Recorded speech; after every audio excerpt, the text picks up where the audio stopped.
Bonjour les amis et bienvenue. Alors aujourd'hui, on va poursuivre la Torah 2, mais avant, j'espère que vous allez bien dans ce monde vraiment totalement, mais vraiment totalement inversé, hein, pour ne pas dire un monde de fous. Eh oui, on est dans ce monde, on est dans cette réalité-là, on doit la comprendre. On doit la comprendre et pour la comprendre, ben, on doit la vivre. Il n'y a que cette manière-là, parce que le mode d'emploi, il change tout le temps, puisque à chaque fois qu'on va étudier la Torah, le mode d'emploi, il change, il évolue d'instant en instant, de compréhension en compréhension. Il n'y a pas une seule personne qui comprend quelque chose, mais chacun d'entre nous qui allons comprendre les choses à notre façon. Et nous sommes une pièce, une pièce importante du puzzle. Nous sommes un maillon important, très très important de cette chaîne parce que euh, ce maillon doit rester à l'endroit où il est tel qu'il est, tel qu'il est. Alors on aura des maillons plus forts et des maillons pardon, plus faibles, mais c'est pas pour cette raison que nous devons nous sentir plus forts ou plus faibles. Non, pas du tout. C'est que chaque maillon, il a sa raison d'être. Il est important. Vraiment très très important. Donc nous sommes tous importants. Vraiment tous importants. C'est à nous de le reconnaître au moment où on l'est.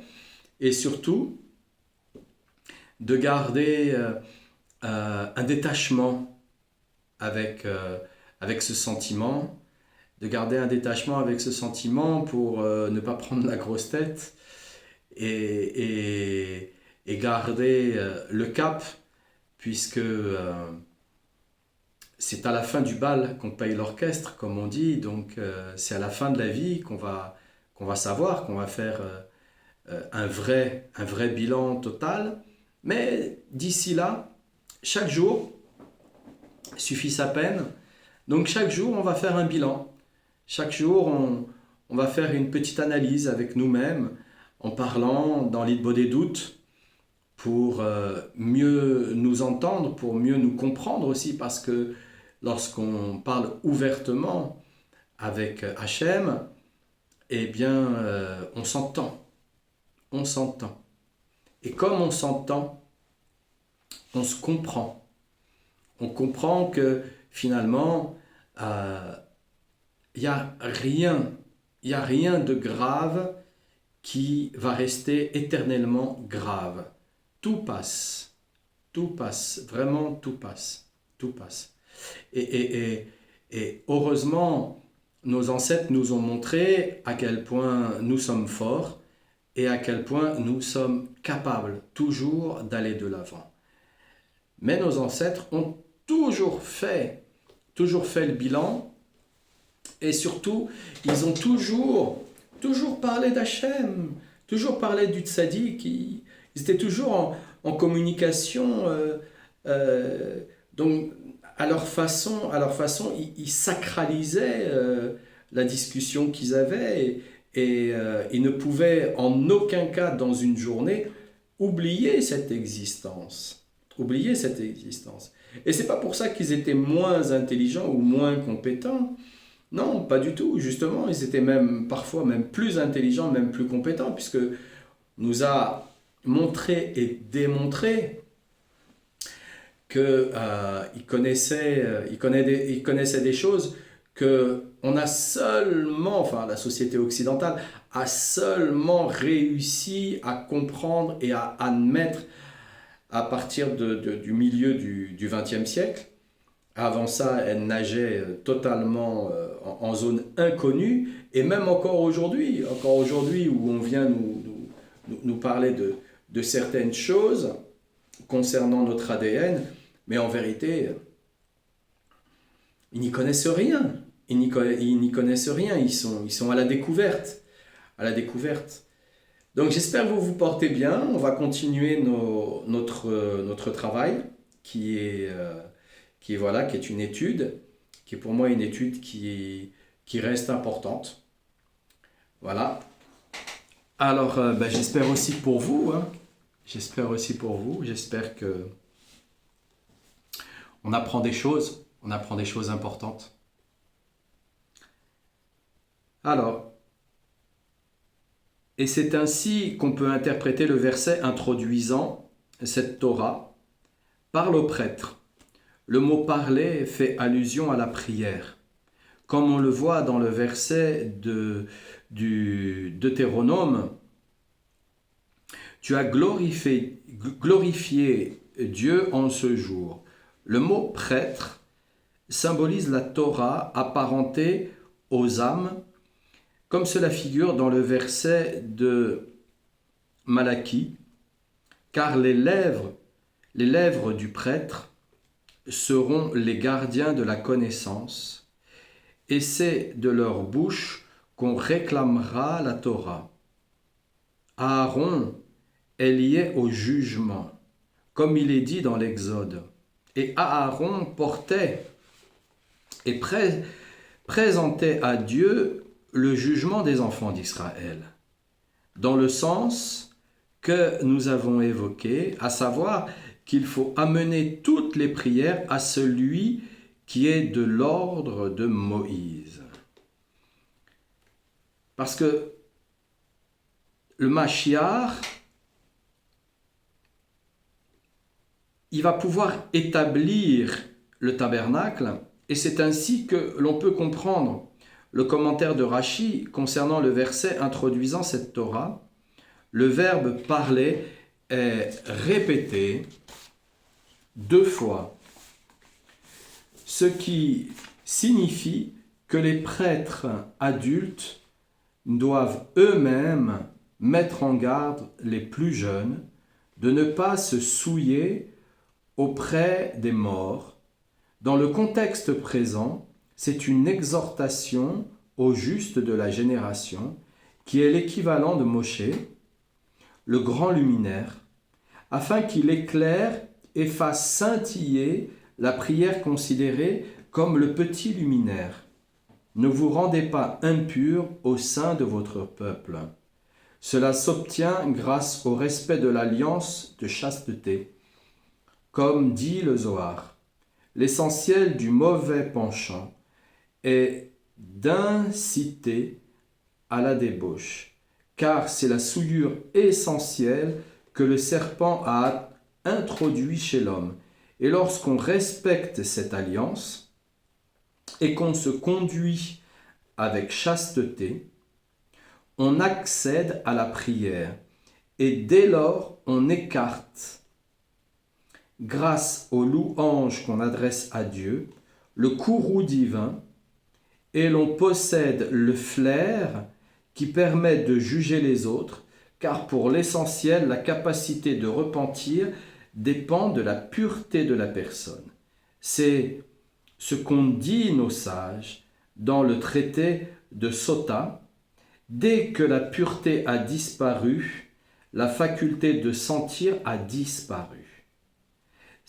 Comme cela est rapporté dans la suite de Sota, Rav Huna s'est étonné que son petit-fils était capable de capter l'odeur d'une date et de l'identifier, et en fit la louange en lui disant « Mon fils, il y a en toi de la pureté ».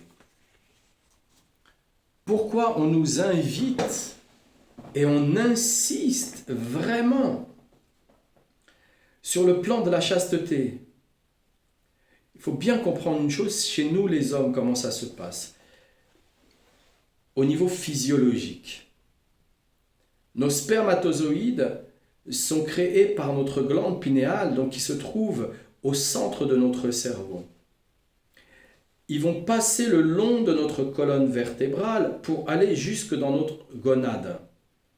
Et de là, lorsqu'on garde cette chasteté, lorsqu'il n'y a pas d'impureté, lorsque même durant la nuit, on évite tout frottement, déjà en dormant sur le côté, ça permet aussi d'éviter tout frottement, en se donnant la possibilité de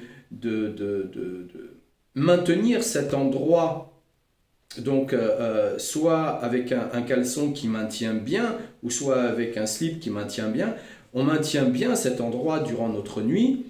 Cela permet, par la même occasion, d'éviter aussi les frottements. De là, toute l'énergie qui est redescendue, elle a la possibilité aussi de remonter. Elle va remonter.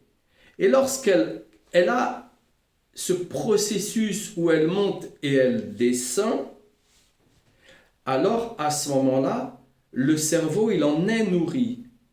Parce que cet endroit est directement relié avec notre cerveau. Directement relié avec notre cerveau. C'est une zone d'énergie qui va être la première des zones d'énergie, qui va nous permettre de nous relier à la Terre, et qui va être en relation avec la dernière zone d'énergie, qui va nous permettre d'être reliés au ciel. Et tout ça grâce à la colonne vertébrale. Lorsqu'elle est bien utilisée, lorsqu'elle est bien maintenue, ça va permettre de développer le cerveau et de pouvoir utiliser des potentiels inimaginables. C'est pour ça que le Rav Huna, il en parle quand il est étonné de son petit-fils qui peut ressentir l'odeur d'une date, parce que ses sens sont développés, ça développe les 5 sens. On a 5 sens, et de ces 5 sens, en apparence, ils sont vulgaires. Mais lorsqu'on va garder la chasteté, ces 5 sens vulgaires, on va passer outre ces 5 sens vulgaires et on va passer vers 5 sens subtils. Et de ces 5 sens subtils, ils vont nous permettre d'ouvrir des zones dans notre cerveau qui vont ouvrir des zones potentielles pour rentrer dans la dévotion. Sans cela, c'est impossible. Ou alors, il faut forcer la main. Aujourd'hui, on est au XXIe siècle, il y a une grande mode avec les plantes, dites de connaissances, de pouvoir, bref, ils donnent beaucoup de noms sur ce sujet-là. Généralement, avec ces plantes, on va forcer, parce que ces plantes, en fait, elles vont remplacer l'énergie qui manque au corps, la volonté qui manque à la personne en elle-même, mais on va demander quand même à la personne de ne pas avoir de rapport durant un certain temps. On va demander à la personne d'avoir un type d'alimentation avant de vivre l'expérience en elle-même. Et parfois même, on va purger l'individu avant de pouvoir vivre cette expérience en elle-même. Mais la plante en elle-même, elle n'est qu'un booster. Elle n'a rien d'autre qu'être un booster. Elle va remplacer la faiblesse, entre guillemets, de l'individu. La faiblesse de volonté, la faiblesse de croire que c'est possible, qu'il a accès à certains niveaux. La faiblesse aussi parce que il aura vécu une vie tellement d'impureté, où il aura vécu des situations d'impureté, qu'il aura des difficultés à se pardonner. Il sera rentré dans une attitude qui est très très très néfaste, la culpabilité, et de là, il ne pourra pas avoir accès à certains niveaux. Mais en vérité, on n'a pas besoin de ces plantes-là. Parce qu'en vérité, le corps lui-même a toutes les capacités pour y accéder. Et à travers par exemple, les prières, à travers les jeûnes, à travers l'entraînement qui nous amène petit à petit à être en place et éveillé à des moments bien précis hein, de la nuit, être à Ratsot, par exemple, eh bien, ça va nous permettre, petit à petit, à ouvrir des zones qui ne sont pas ouvertes. Mais ces zones, elles sont longues. C'est très long à ouvrir. Plus on prend de l'âge, plus c'est long à ouvrir. Mais par contre, plus on a pris de l'âge, plus on connaît le sens de la patience, plus on connaît le sens de la persévérance. Et il y a une chose sur laquelle il faut vraiment faire la différence entre être têtu et être persévérant. Un individu qui est têtu, c'est un individu qui généralement va utiliser son énergie dans le mauvais sens. Un individu qui est persévérant, c'est un individu qui va utiliser son énergie dans le bon sens, dans le sens de sa propre création personnelle. Il y a quand même une différence entre être têtu et être persévérant. Auquel cas, si on mélange les deux termes, on ne sait plus faire la différence quelque part entre le Yetzerara qui nous habite et la partie divine qui nous habite aussi. On ne sait plus vraiment faire la différence, donc on va tout mélanger. On ne peut pas mélanger. On peut pas mélanger. On est là pour apprendre à mieux comprendre quel est notre Yetzerara, quel est notre ego. Qu'est-ce qui vient faire là? Pourquoi on l'a? On doit mieux apprendre ses comportements et effectivement, plus on va prendre de l'âge et qu'on aura expérimenté, mieux ce sera. Maintenant, si on a la possibilité d'avoir un véritable tzaddik Yesod Olam comme Rabbeinu, alors à ce moment-là, il va nous apprendre, même très jeune, les différences et les possibilités et surtout la façon de faire la plus simple qui est accordée mais vraiment à tout le monde, autant aux plus jeunes qu'aux moins jeunes. C'est très très simple, très très simple. Ça demande par contre un entraînement. Au lieu de se coucher à 10 heures, on se couche beaucoup plus tôt le soir. On se couche beaucoup plus tôt pour pouvoir se réveiller beaucoup plus tôt. Maintenant, si on n'y arrive pas tout le temps alors qu'on a demandé, c'est qu'il y a quelque chose en attendant. Il y a quelque chose qui se passe en attendant. Même si ce n'est pas parce qu'on ne le voit pas que ça ne se passe pas. Ce n'est pas parce qu'on ne le ressent pas que ça ne se passe pas. C'est exactement comme les gens qui ne veulent pas croire en Dieu. Ce n'est pas parce qu'ils n'y croient pas que Dieu n'existe pas. C'est là, voilà, tout simplement. C'est une question de vision, c'est une question d'ouverture d'esprit. Et cette ouverture d'esprit, sans juger qui sont les uns et qui sont les autres, c'est à soi-même de s'analyser et de comprendre que là, à ce moment-là, oui, effectivement, on est limité, on est obstiné, par exemple. Obstiné dans notre limitation. On préfère croire à un chemin qui est totalement éphémère, puisque la vie, en moyenne, c'est 80 ans pour un homme, donc c'est très très très éphémère. 80 ans, ça va très vite en plus de ça. Et puis la vie éternelle, où là, en fait, on a 80 ans pour commencer à préparer nos bagages, parce qu'on va partir, mais on va partir définitivement. Donc il y a quand même une énorme différence qui se pose. Donc ces sens subtils, cette subtilité, elle a le pouvoir d'être développée grâce au fait que la semence en elle-même, elle est créatrice. Elle est créatrice. Et cette semence qui est créatrice, qui peut donner justement la création des enfants, alors à ce moment-là, cette semence, elle doit être utilisée pour se créer soi-même, pour s'apporter à soi-même toutes les possibilités nécessaires du but ou des buts qu'on s'est donnés. Maintenant, c'est bien de se donner un but à la fois et ne pas se donner des buts qui sont trop hauts, Hein, c'est comme un entraînement sportif. On commence déjà par ce qu'on est possible de faire. On a analysé la situation. On ne s'est pas cru au-dessus et encore moins en dessous.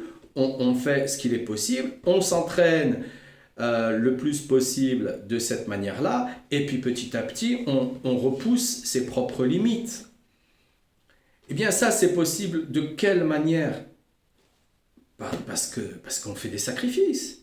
Parce au lieu de regarder un film, eh ben, on va s'entraîner, exactement comme pour les études, parce qu'on veut faire des études, on a envie de faire des études, alors à ce moment-là, on sacrifie les sorties et on étudie. Ben, c'est exactement la même chose, puisque nous sommes dans le paradoxe même de cette vie. Nous avons bien un bras gauche et un bras droit. Donc nous sommes vraiment dans le paradoxe de cette vie. Celui qui est plutôt droitier, ben, quand on lui demande d'écrire de la main gauche, c'est beaucoup plus difficile. Il va devoir passer par un apprentissage. C'est pas impossible, mais il va devoir passer par un apprentissage et vice-versa. Donc dans ce monde en lui-même, pour apprendre à se connaître et à savoir qui nous sommes, on est forcément dans cette inversion. On croit que on s'appelle de cette manière-là, on croit qu'on est cela, on croit qu'on porte cette identité-là, on croit qu'on a ces problèmes-là, et si en plus, déjà pourquoi on croit à ça? Parce que nos parents nous ont appelés comme ça dès la plus petite enfance. Parce que notre entourage nous a communiqué son avis, donc son jugement depuis la plus petite enfance. Donc on croit qu'on est comme ça. Mais est-ce que véritablement on est de cette manière-là? Et est-ce que véritablement on doit rester de cette manière-là? Non, on peut évoluer. On a toutes les chances d'évoluer. D'ailleurs, Rabbi Nachman le dit bien. Il le dit bien. On peut, il y a personne, il le dit bien, lui-même, il dit bien, je suis contre les gens qui croient que les capacités, elles viennent avec l'âme. Non, il y en a qui vont apprendre ici dans ce monde à développer des capacités. C'est possible, c'est possible. Il y en a qui ne le feront pas parce que c'est extrêmement difficile, extrêmement contraignant, mais il y en a d'autres qui le feront. Et c'est possible aussi. Mais à chacun, et personne ne peut juger la foi de l'autre. C'est à chacun il va avancer selon ses propres décisions. Et c'est pas pour ça qu'il y en a un qui sera meilleur qu'un autre. Non, tout le monde est important. Maintenant, comme il est bien expliqué dans cette Torah 2, c'est si on veut évoluer, il y a des choses qu'on doit faire. Ben voilà, on doit garder la chasteté. Voilà, c'est un des principes fondamentaux pour développer certaines de nos capacités, pour améliorer certaines de nos capacités. Mais ce n'est pas tout, parce que notre monde aujourd'hui est tellement fermé, tellement dans l'inversion de ces cinq sens. Il y a, on va dire, des cinq sens humains, il y a peut-être que l'odorat qui se trouve à ne pas être victime d'une contre-production. Parce que quand vous faites très vite la différence entre une odeur artificielle et une odeur naturelle. Mais on ne fait pratiquement pas la différence entre un son et un autre son. Il y a des sons qui vont être désagréables, il y a des sons qui vont être agréables, mais c'est un son, ça reste un son.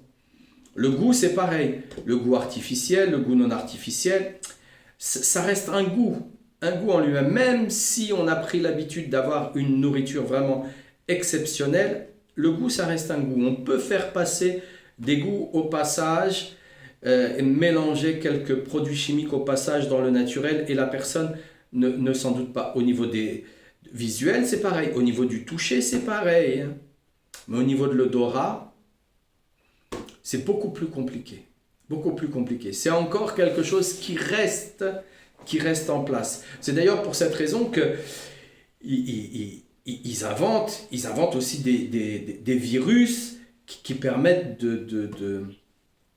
d'inverser l'odorat en créant des problèmes olfactifs, hein, les rhumes, en créant de la fièvre, en créant ce genre de choses.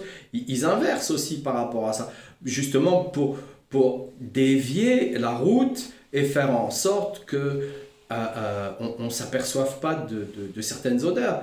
Maintenant, une personne qui vit dans une grande ville, une mégapole, et qui vit tout le temps dans la pollution, même celle-là, elle s'aperçoit quand même qu'elle est dans la pollution. Même si on ne lui disait pas, elle s'aperçoit quand même qu'elle est dans la pollution. Et si elle s'en va et elle part à la montagne et elle se retrouve dans un air beaucoup plus pur, elle voit tout de suite, elle ressent tout de suite la différence au niveau de sa respiration. Il y a des possibilités aussi par rapport aux voies respiratoires en elles-mêmes, la capacité respiratoire en elle-même. Pourquoi l'odorat est le moins touché au niveau des transformations, comparé aux quatre autres possibilités. Et quand on travaille justement sur la chasteté, hein, eh bien alors à ce moment-là, on se donne la possibilité de développer certains aspects de nous-mêmes. On se donne la possibilité de développer. Mais là, c'est pareil. Quand un individu il est seul, ça peut être beaucoup plus simple. Mais quand il est en couple, il faut que ça soit un commun accord. Ça ne peut pas être fait comme ça, à l'aveuglette. Chacun peut aussi avoir les besoins du corps et ces besoins sont des besoins animaux. Des besoins voilà, totalement primaires. Et ça reste à chacun la possibilité de le régler et de le maîtriser en lui apportant une autre vocation. Une autre vocation.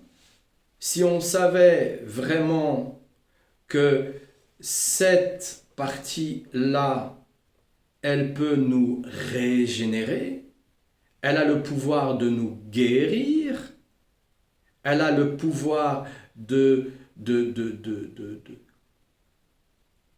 nous illuminer, de nous apporter une autre façon de comprendre, de voir, de pénétrer la dévotion. Alors à ce moment-là, dès qu'on connaît les détails, dès qu'on pénètre dans les détails, alors à ce moment-là, on n'a qu'une seule envie, c'est d'utiliser cette force qui est en nous.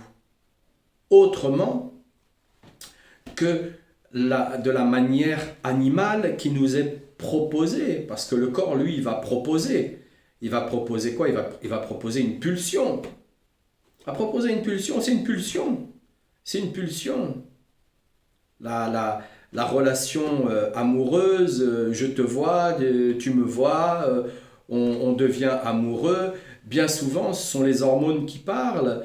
Et bien souvent, c'est par rapport à des critères imaginatifs qu'on s'est posés. Quand on dépasse cela, on se pose, on discute l'un et l'autre, on voit les valeurs que l'on a, on voit si on peut s'accorder sur les valeurs, sur ce que l'on veut véritablement faire dans la vie. On fait un petit bout de chemin ami-ami de cette manière-là pour mieux se comprendre. Et puis ensuite, on rentre dans le mariage et là on rentre dans une conception totalement différente parce que le mariage ça va être une opposition Et cette opposition, elle est bénéfique, totalement bénéfique. Parce que cette opposition, elle va nous donner la possibilité de grandir, d'évoluer. Si on, c'est pareil, c'est exactement la même chose. Si on est un petit enfant et que papa et maman, ils nous donnent tout. On n'a pas pris l'habitude de négocier. On n'a pas pris l'habitude de demander. On n'a pas pris l'habitude de parler. On n'a pas pris l'habitude de faire un sourire, de dire s'il te plaît, mais non, mais j'en ai besoin. On n'a pas pris l'habitude non plus de patienter parce qu'on nous a dit non, là, il faut que tu patientes, il faut que tu fasses tes preuves avant d'avoir ça, etc., etc. On n'a pas pris l'habitude. On devient quoi comme adulte? Capricieux. On n'a pas de patience, on n'a pas de persévérance, on veut tout tout de suite. Et si par contre, à l'inverse, on est arrivé avec des parents qui donnent pratiquement rien, ou qui sont violents, on va avoir de la violence. Ils vont nous passer la violence, ils vont nous passer leur Yetzerara. Donc c'est exactement la même chose. C'est reconnaître que les difficultés que l'on va avoir, elles ne sont pas là pour nous écraser, elles sont là pour nous donner la possibilité de nous dépasser, de nous apprendre, de savoir qu'on est là à ce niveau-là. Quand on rentre au CP, on ne passe pas le bac à la fin de l'année. Eh bien, c'est exactement la même chose. Et on va devoir apprendre tout au long de notre vie. Et à chaque fois qu'on va rentrer dans les oppositions, parce que nous, on a peut-être un peu travaillé sur nous-mêmes, mais les autres, peut-être pas du tout. Donc on va rentrer dans des oppositions. Et à chaque fois, ces oppositions, elles vont être là pour nous faire grandir. Il n'y a pas de hasard. Hachem, il ne joue pas au dé, il n'y a pas de hasard. Donc, chaque chose qui arrive vers nous, elles sont là, elles sont bénéfiques.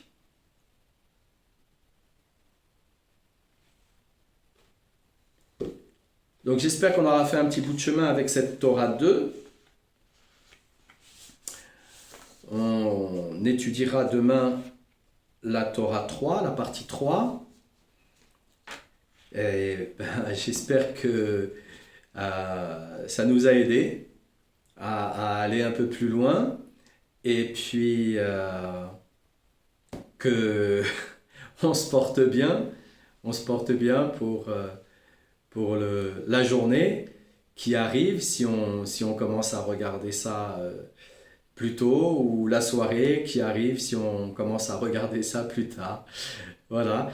Ben, les amis, je vous dis à demain. Excellente journée.